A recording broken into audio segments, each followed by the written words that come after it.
Buongiorno e benvenuti a questo nuovo appuntamento con Focus, il nostro spazio di approfondimento che anche oggi è dedicato alla lotta alla violenza di genere.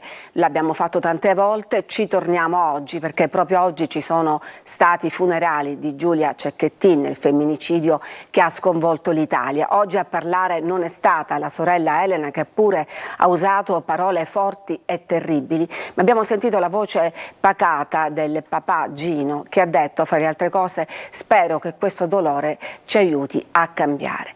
Cambiare vuol dire avere anche gli strumenti di prevenzione e strumenti di repressione. E proprio di questo vogliamo parlare oggi, cioè di lotta alla violenza di genere e di come portarla avanti. E lo facciamo con i nostri ospiti. Qui con me in studio c'è il procuratore aggiunto di Catania, Sebastiano Ardita, che fra gli altri incarichi ha anche quello di coordinatore del pool cosiddetto Codice Rosso, cioè dei reati appunto di violenza e di genere. Benvenuto. Buongiorno a voi, grazie. E collegata con noi invece c'è Antonella Caltabiano, presidente del Telefono Rosa, che riceve segnalazioni un po' da tutto il sud Italia, Calabria e Sicilia. Benvenuta anche a te. Grazie, buongiorno a tutti.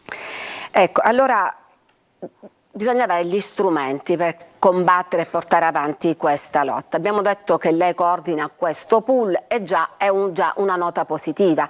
Se guardiamo infatti nel cartello che abbiamo preparato, solo 17 procure su 138 sono dotate di questo organismo. Catania infatti è tra queste che hanno un pool specializzato. In 14 sono procure molto piccole, non esiste un pool dedicato. Nella stragrande maggioranza esiste, ma si occupa anche di altro. E parliamo per esempio delle grandi città come Roma, Milano, Napoli. A Catania invece il pool è dedicato. In che cosa consiste la specialità di questo organismo? Ma intanto si tratta di magistrati che si occupano esclusivamente di questo tipo di reati.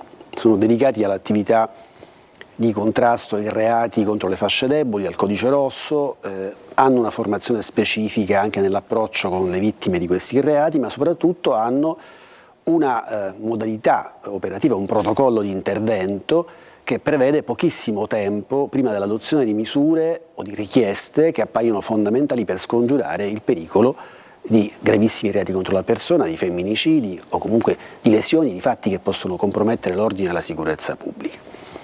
All'interno di questo modulo operativo quindi c'è non soltanto un approccio basato sulla competenza, sulla velocità, ma anche un'attività che mira a compiere gli adempimenti che la legge oggi ci impone in tempi ridottissimi. Noi facciamo questo da molto tempo, io me ne occupo in realtà da 3 mesi, in aggiunta ai miei compiti ordinari seguo un'area della direzione di settore antimafia, ma me ne occupo e ho trovato una struttura che già funzionava e che era obiettivamente volta a garantire questo tipo di prevenzione. D'altra parte le nuove leggi che sono uscite, quella ultima, la 24 novembre, proprio di qualche giorno fa, del 2023, prevede che questa organizzazione si estenda oggi a tutte le altre procure d'Italia. Tutti dovranno adeguarsi e mettere pool specializzati con coordinatori specializzati nel contrasto a questo tipo di reati.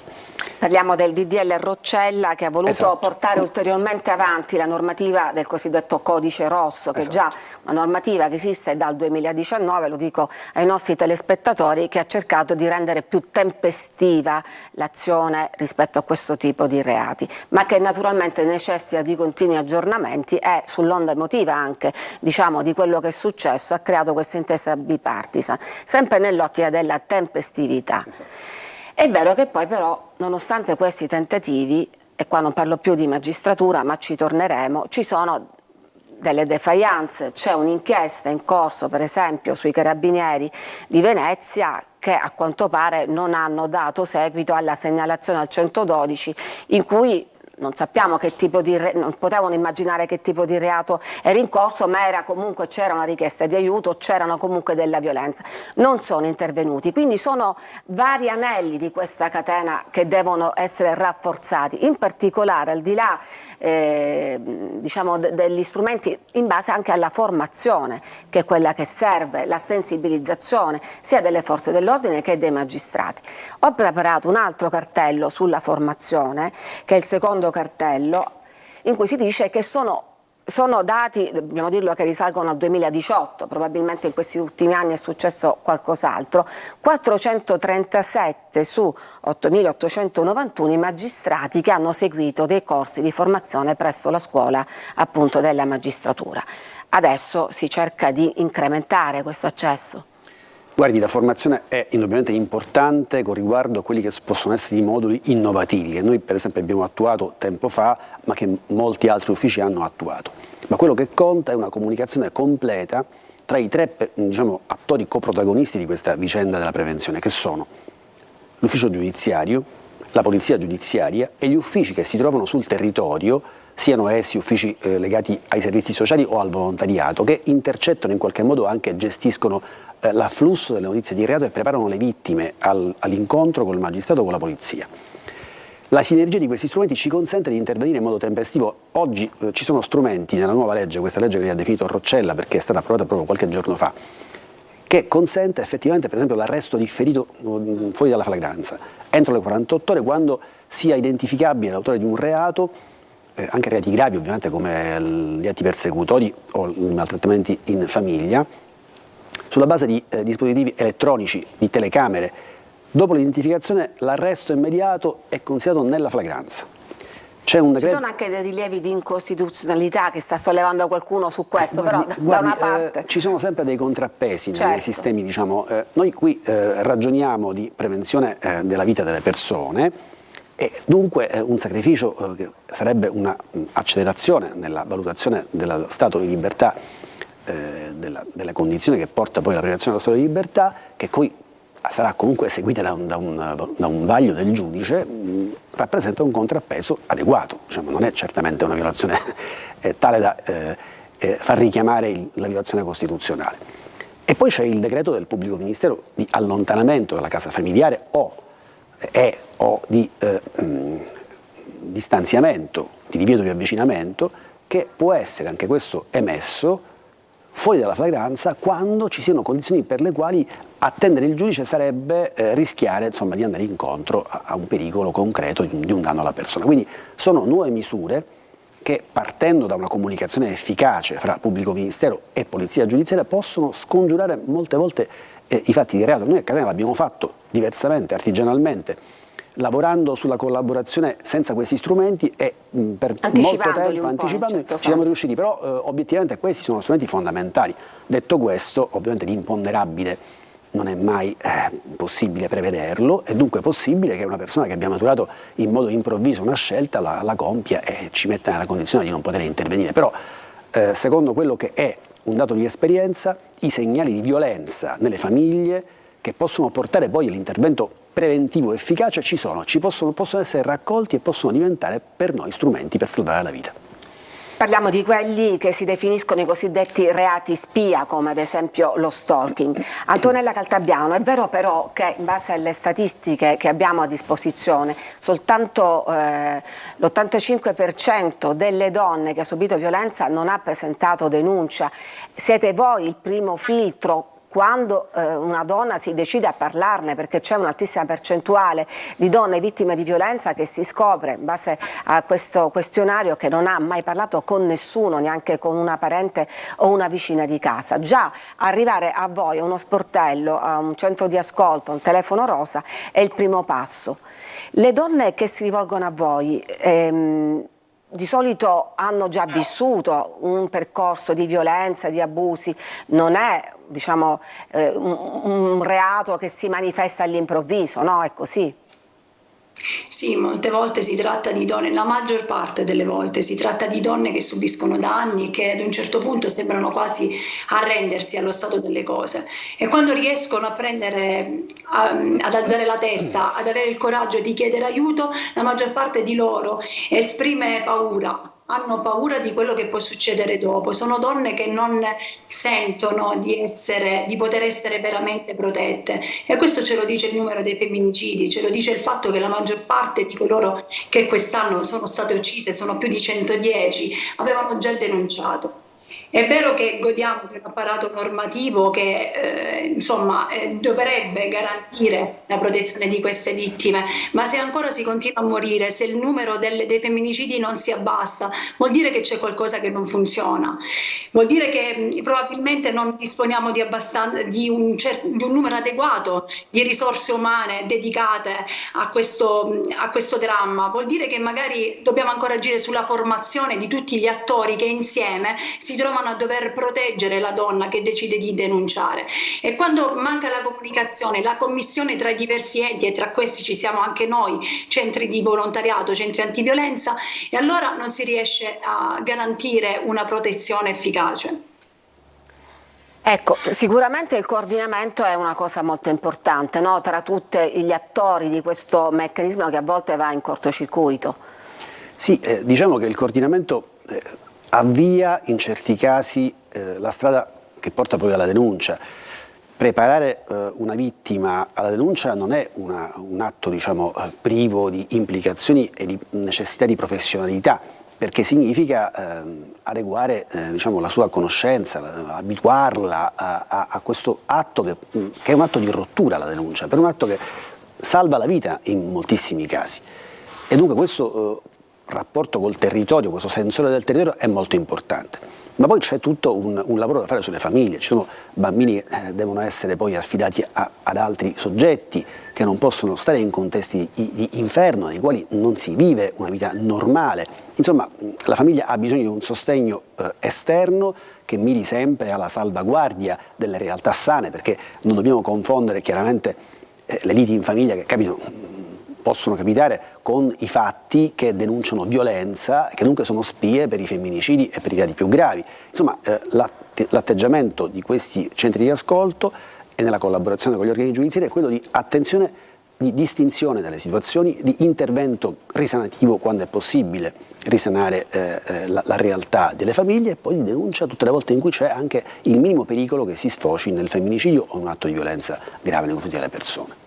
Noi siamo nella terra di Marianna Manduca, ricorderete il caso di cronaca, questa donna uccisa nel 2007 a Palagonia aveva denunciato ben 12 volte il marito e non è riuscita a fermarlo. Sono passati tanti anni da quel 2007, fra l'altro anche paradosso nei paradossi, fu chiesto di restituire il risarcimento ottenuto dai 3 figli e poi una decisione finale ha sovvertito questa scelta. Questo era anche il nostro ordinamento che non riconosceva il risarcimento ai figli. Adesso tante cose sono cambiate, per esempio nei Carabinieri abbiamo fatto anche un servizio, c'è una stanza tutta per sé in cui le vittime di violenza possono ottenere anche la privacy e il riconoscimento di questo status particolare e degli interlocutori adeguati. Poi però si arriva spesso alle decisioni, alle sentenze, che sono ancora purtroppo spesso infarcite di questi stereotipi sessisti, di luoghi comuni, di cui non siamo riusciti ancora a sbarazzarci. Anche su questo, per esempio, la Corte Europea dei diritti dell'uomo spesso ci ha bacchettato. Guardi, la materia della motivazione delle sentenze è molto complessa, attiene anche a un profilo di professionalità molto specifico che è difficile affrontare in questi pochi minuti. Sicuramente la società produce fatti di reato, produce violenze e atti appunto molte volte dissociali, che sono il frutto di culture capovolte, cioè poco da fare, e quindi inquadrare da dove origina il delitto per stigmatizzare e per sanare la parte della società che è malata è un obiettivo prioritario. Non c'è dubbio che le norme hanno fatto passi da gigante, ma non solo sul piano della prevenzione concreta.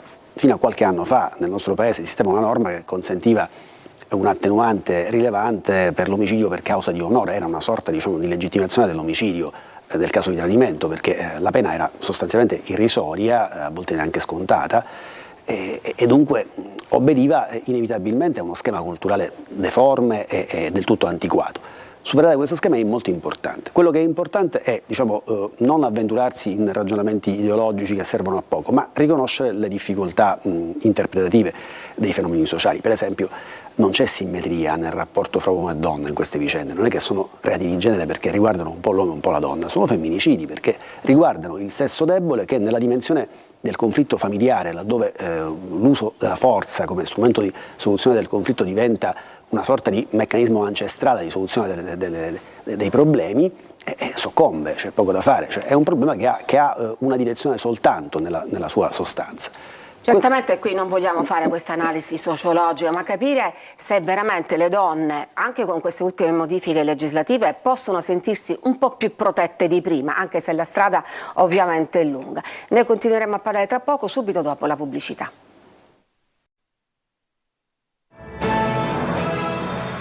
Eccoci di nuovo in studio per parlare della lotta e degli strumenti a disposizione legislativi e di altro genere nella lotta alla violenza di genere. Lo stiamo facendo con il procuratore aggiunto Sebastiano Ardita, che da qualche mese coordina il pool Codice Rosso appunto contro la violenza di genere, e con Antonella Caltabiano, responsabile del telefono rosa.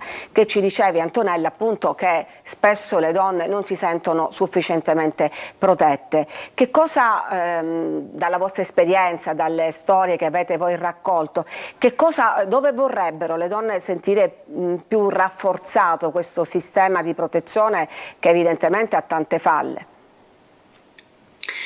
Allora, io devo fare un appunto, perché il discorso che le donne, se si trovano in una situazione di emergenza e di necessità, debbano essere loro ad allontanarsi da casa, a lasciare i propri affetti, i loro punti di riferimento con i bambini, lo so che è una misura necessaria, però se riuscissimo ad agire anche su questo aspetto, perché da un certo punto di vista anche questo può costituire una remora per la donna a rivolgersi e a chiedere aiuto ad un centro antiviolenza, alle case famiglia che spesso offrono rifugio, sì, no, alle donne e ai loro bambini. È un lavoro importantissimo, però anche quell'aspetto può costituire una remora, perché sono tante le donne che dicono che non vogliono denunciare o che non vogliono parlare perché devono allontanarsi dalla propria casa, con i propri figli, dai loro affetti. Ecco, e questa è una delle cose. Poi un altro aspetto su cui mi sembra che il rafforzamento del Codice Rosso ci abbia pensato è l'informativa per le vittime, perché molto spesso le vittime si vedevano davanti il loro aguzzino, e quindi senza sapere nulla, e questa è un'altra cosa veramente traumatizzante, cioè l'incertezza nell'essere protette e nel poter incontrare l'uomo che per tanto tempo ha esercitato violenza nei loro confronti. Queste sono le cose che più delle altre emergono quando incontriamo e aiutiamo queste donne. Dottor Ardita, vuole commentare soprattutto anche questo delle case famiglie, e poi per esempio l'applicazione del braccialetto elettronico, che viene anche esteso, ma spesso non è sufficiente a garantire l'allontanamento. Guardi, tutte le misure hanno un loro target, un loro obiettivo, sono graduabili. Esiste anche la custodia in carcere come misura di estrema ratio, no? Che impedisce l'allontanamento dalla casa familiare per le donne nel caso in cui ci sia la possibilità di avere Lei dice in base alla gradualità del reato. È ovvio, no?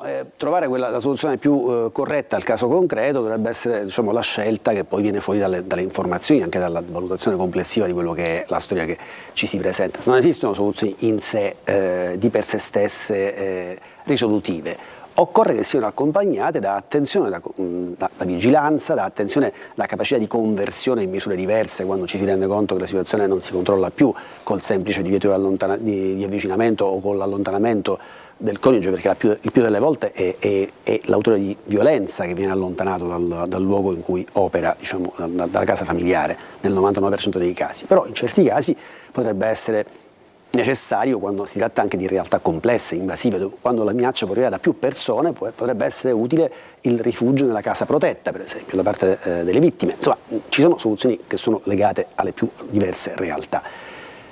Se pensiamo però che il sistema penale garantisce in modo definitivo la soluzione del problema, ci sbagliamo, perché è chiaro che il problema di violenza è un problema che nasce nella società e lì va affrontato e risolto, altrimenti non è pensabile che si Però possa... ecco, anche gli operatori delle forze dell'ordine sono esponenti della società. Io vorrei chiedere a entrambi se succede ancora che una donna, come se è successo e come abbiamo raccontato, si rivolga ad una caserma di polizia o dei carabinieri e si sente dire: signora, forse torna a casa da suo marito che non è successo niente, avete litigato. Ecco, su questo per esempio ovviamente non si può cambiare la mentalità del singolo, però selezionare delle persone che per sensibilità o per formazione vengano dedicate all'ascolto di questo tipo di reati potrebbe essere anche una soluzione.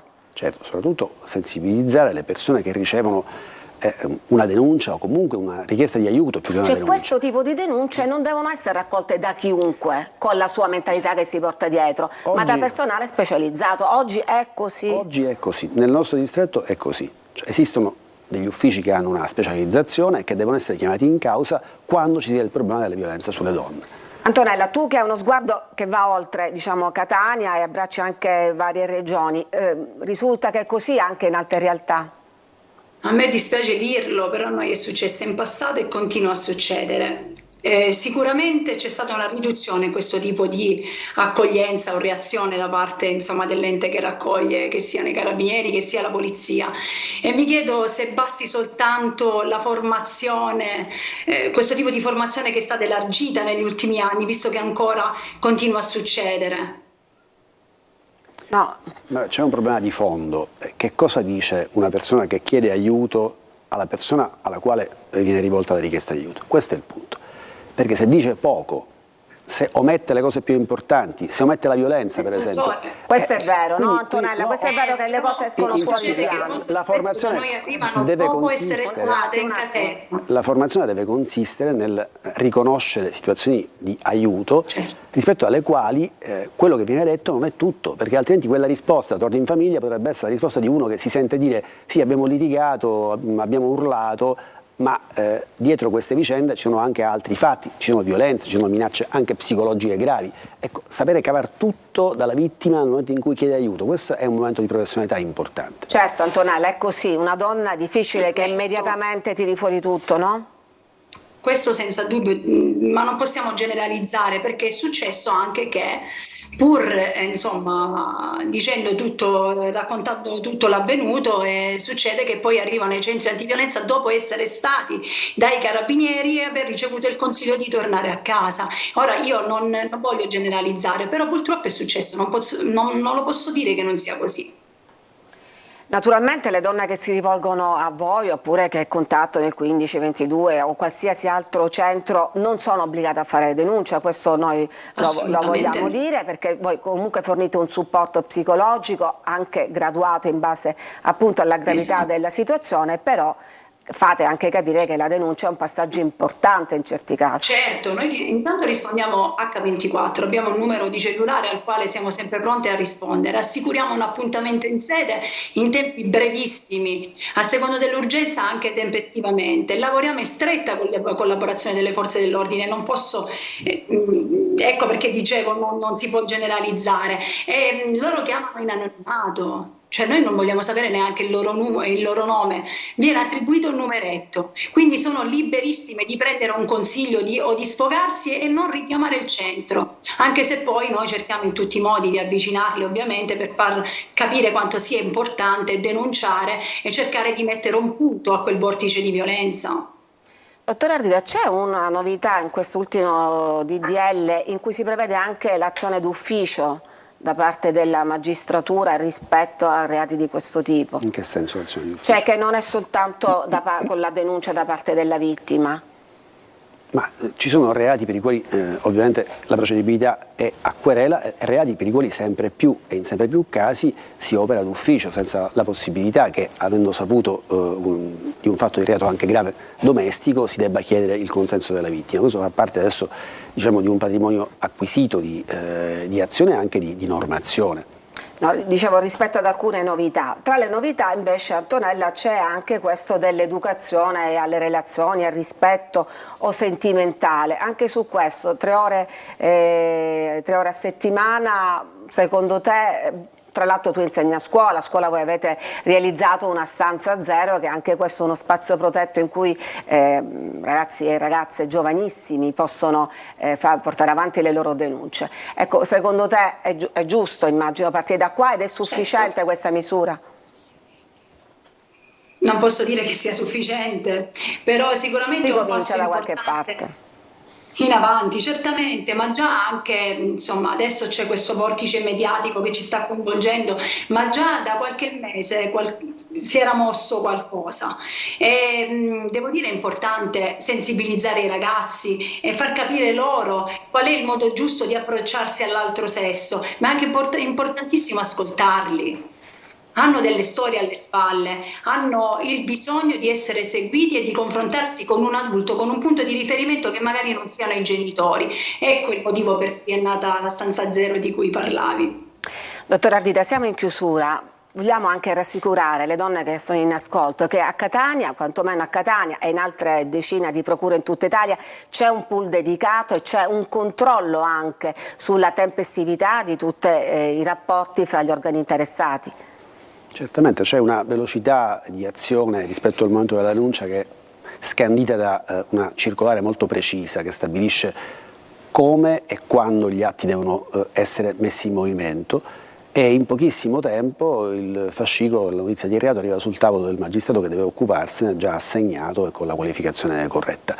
E quindi è certo che chi presenta una denuncia sa che in poco tempo sarà attivato un meccanismo di controllo. Quando dovesse esserci difficoltà di qualunque genere, il cittadino sa che può rivolgersi direttamente agli uffici della polizia giudiziaria presso il tribunale e lì rivolgere direttamente la propria denuncia. Voglio ringraziare il dottor Ardita, procuratore aggiunto e coordinatore del pool contro la violenza di genere, il cosiddetto Codice Rosso, Antonella Caltabiano, responsabile del telefono rosa per il Sud Italia. Speriamo che tutti questi cambiamenti, queste anche nuove modifiche legislative vadano nella direzione giusta. Ovviamente, come dicevamo, non saranno risolutive, soprattutto nel breve termine. Grazie anche a voi che ci seguite da casa.